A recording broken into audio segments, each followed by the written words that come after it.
Chapter 5. Barbarossa. The shop, where so much of the thief lord's loot had been turned into money, lay in a small alley not far from the Basilica San Marco.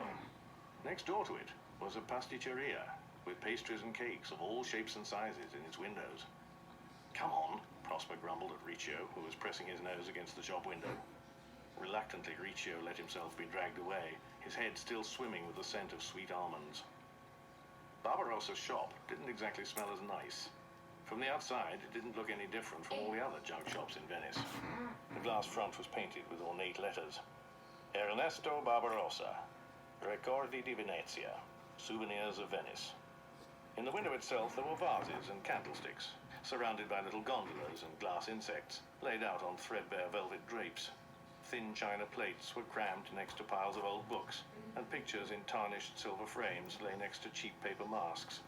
Barbarossa stocked whatever anyone could desire, and if something particular wasn't on show, then the Redbeard would get hold of it, by crooked means if necessary.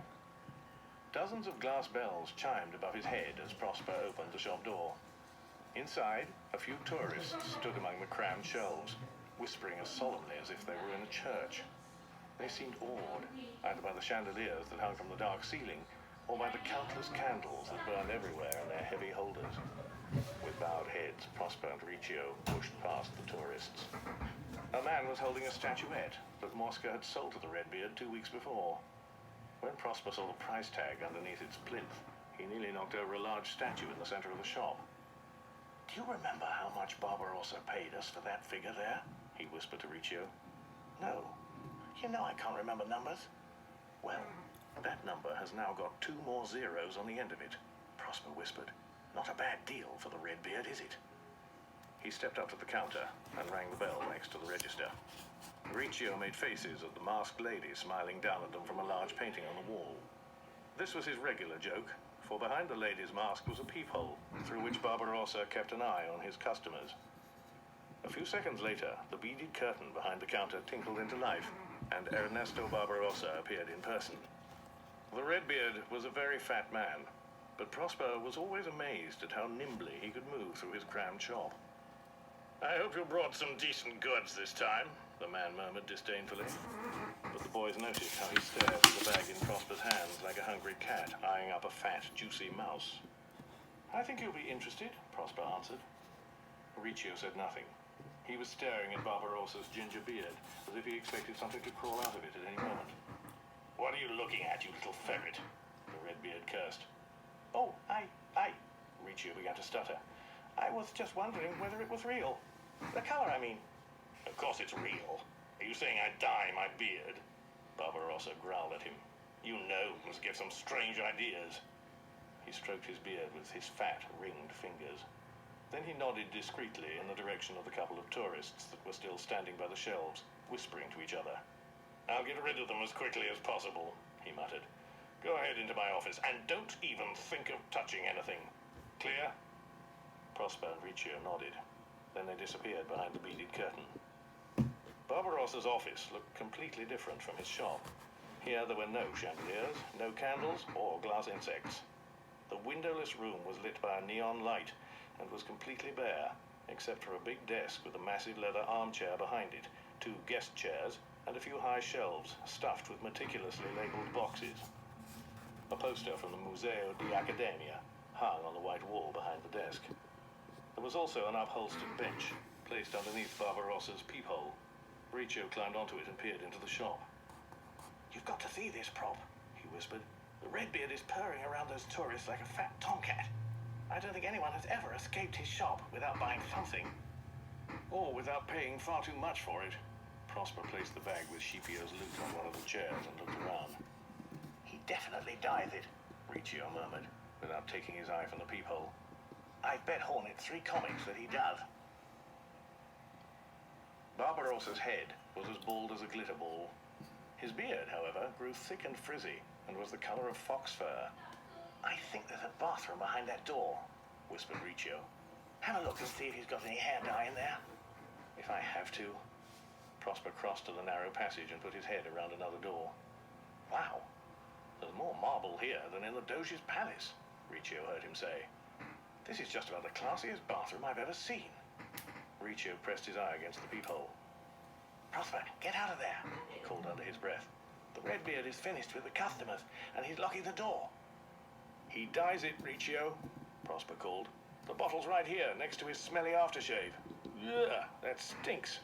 Should I dye a bit of toilet paper as evidence? No, get out of there, Riccio jumped off the bench. Quick, he's coming back, darn it. The beaded curtain announced Barbarossa as he entered the office. Prosper and Riccio were sitting in front of his desk, wearing their most innocent faces. I'm going to have to deduct the money for a glass beetle, the burly Redbeard announced as he let himself fall into his vast armchair. Your little brother, he gave Prosper a disapproving look, broke it last time. He did not, Prosper protested. Oh, yes, he did, Barbarossa replied without looking at him.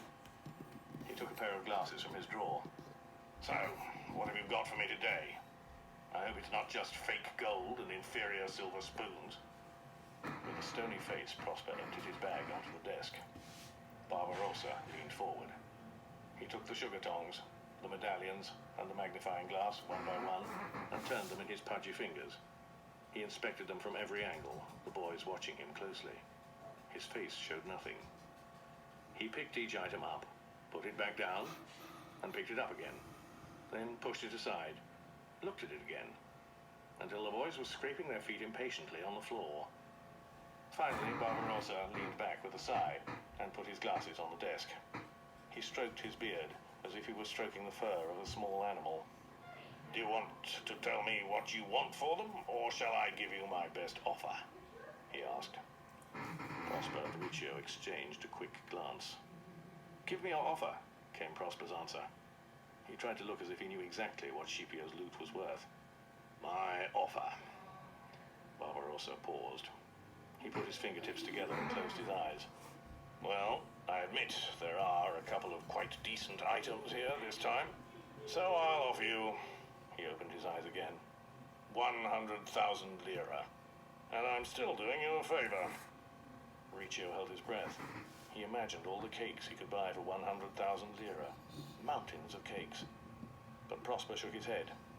He looked Barbarossa straight in the eye and said, No, 500,000 or the deal is off. For a split second, Barbarossa couldn't hide his surprise, but he regained his composure and conjured an expression of honest outrage. Have you lost your mind, boy? He bellowed. Here I am, making you a generous offer, far too generous, and you go and make outrageous demands. Tell the thief lord never again to send such impertinent kids if he wants to continue doing business with Ernesto Barbarossa. Riccio looked worried, but Prosper just got up and silently started putting the loot back into his bag. Barbarossa watched him calmly, but when Prosper reached for the sugar tongs, he grabbed his hand so quickly that the boy gave a start. You're a smart fellow, a bit too smart for my taste. The thief lord and I have done good business so far, and so I'll give you 400,000 lira for the lot, although most of it is junk. I like the tongs. Tell the thief lord if he offers me more stuff like that, we will definitely stay in business together, even if he insists on using such rude errand boys. He looked at Prosper with a mixture of anger and respect. One more thing. He cleared his throat. Ask the thief lord if he would take on a job. The boys looked at one another. A job? Barbarossa shuffled a few papers together. One of my most important clients is looking for a talented man who will, let's say, fetch something for him. Something my client wants rather badly. As far as I've gathered, the item is here, in Venice. Should be child's play for someone, Barbarossa twisted his face into a scornful smile, who likes to call himself the Thief Lord, shouldn't it? Prosper didn't answer. The Redbeard had never seen Scipio, and so he probably thought he was dealing with an adult. He didn't have the faintest idea that the Thief Lord was just as young as his messengers. That didn't seem to bother Riccio, who said, Sure, we'll ask him. Excellent. Barbarossa leaned back in his armchair with a smug smile. He was holding the sugar tongs in his hands, tenderly stroking their curved handles. If he wants to take on the job, tell him to send one of you with his answer. I will then arrange a meeting with my client. He lowered his voice. The payment will be very generous. My client has assured me of that. As Riccio said, we'll ask him, Prosper repeated. But now we would like to have our money. Barbarossa burst out laughing. Riccio nearly jumped out of his chair. Yes, yes, you will get your money, the Redbeard panted. Don't worry, but get out of my office. Do you really think I would open my safe with you little thieves watching me? What do you think? Will Scipio take the job? Riccio whispered to Prosper as they leaned against the counter, waiting for Barbarossa. It's probably best not to tell him about it at all, Prosper answered. He looked intently at the portrait of the masked lady. And why not? Prosper shrugged. Don't know. It's just a feeling. I don't trust the Redbeard. Just then, Barbarossa pushed himself through the tinkling beaded curtain. There you are, he said. He held out a thick wad of bills to them. But don't get robbed on your way home now. All those tourists out there with their cameras and bulging wallets attract thieves like flies. The boys ignored the old crook's grin. Prosper took the money and looked at it, uncertain what to do. No, you don't need to count it, Barbarossa said, as if he had guessed the boy's thoughts. It's all there. I only deducted the glass beetle your brother broke last time.